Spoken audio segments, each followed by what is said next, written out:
I am here tonight to speak to you about the Islamist-driven anti-Semitism in the West. It's a pretty intense topic. And all I can say is, I'm really sorry that I didn't bring you something more cheerful.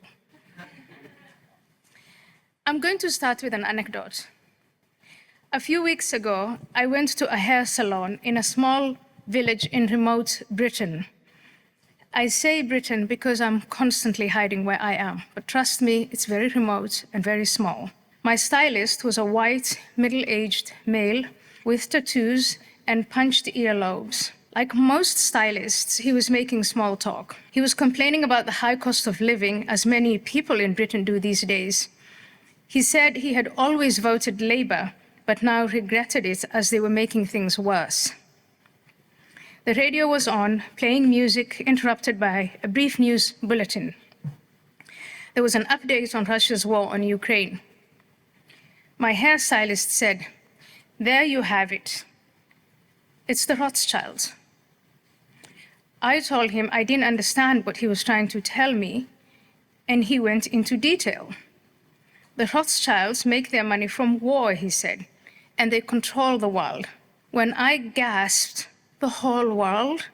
he said, "Yes, the World Economic Forum." And then he launched into another explanation of how Jews control the World Economic Forum and were instigators of the wars in Iraq, Afghanistan, the bombing of small children in Gaza, and now Ukraine. The Rothschilds' greed, he said, was causing masses of people to leave their homes because of wars, and many of those victims of war are now here, making life harder for us. I was stunned. I had been following the uptick in anti-Semitism everywhere in the West, but away from my research and my laptop, and in the context of small talk at the hair salon, I had to acknowledge that anti-Semitism had gone mainstream. If you think I'm exaggerating, here are the statistics. Back to the laptop. Surveys in Europe show that 96% of European Jews have faced anti-Semitism, with 80% believing it has worsened over the past 5 years. Many report frequent harassment, primarily online and in public spaces. Following October 7, 2023, and the Gaza conflict, anti-Semitic incidents surged by 400% in countries like Austria, Sweden, and surprisingly, Denmark. Attacks on synagogues, cemeteries, and individuals have increased across nations like France, Germany, and in the UK. In Eastern Europe, far-right movements contribute to anti-Semitic rhetoric and violence. Every Jewish person I speak to, and especially in these surveys, say that there is a sense of impending doom. In the USA, is it any better? Yes. Following the October 7 attacks, anti-Semitic incidents in the US increased by over 200%. The ADL reported more than 10,000 incidents from October 2023 to September 2024. In 23 alone, there were 8,873 recorded anti-Semitic incidents. Anti-Semitism surged on college campuses by 500% and online. In America, around 69% of Jewish adults reported encountering anti-Semitism on social media, rising up to 83% among young Jewish adults. A January 2024 study found that 24% of Americans harbor extensive prejudices, with young generations showing higher rates. I don't think we've ever seen anything like this in America. Canada, Australia, and New Zealand are not better. In Canada, hate crimes against Jews increased by 71% in 2023, accounting for 19% of all hate crimes and 70% of religiously motivated hate crimes. In Australia is a very large country geographically, but the population is relatively small. There were 2,000 cases reported of attacks, including arson in synagogues and schools. And in Australia, they find, and I think it's the same in other countries, these incidents span the ideological spectrum of far-right, far-left, and Islamist. In New Zealand, anti-Semitic hate crimes rose by 530% in 2022 and in 2023. Jews are disproportionately targeted, being up to 160 times more likely to face hate crimes than other groups.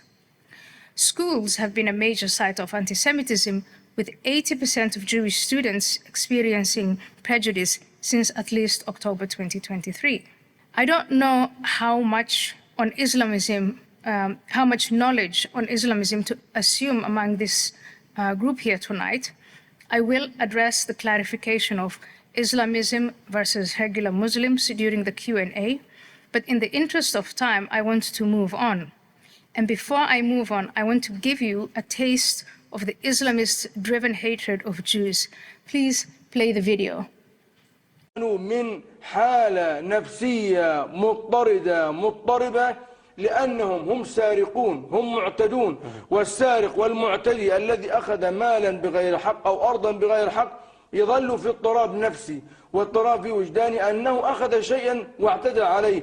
هم يريدوا أن يثبتوا للعالم، أن يثبتوا للواقع الدولي والإقليمي أنهم أصحاب حق. هم جرثومة غريبة، جرثومة وميكروب لا مثيل له في الوجود.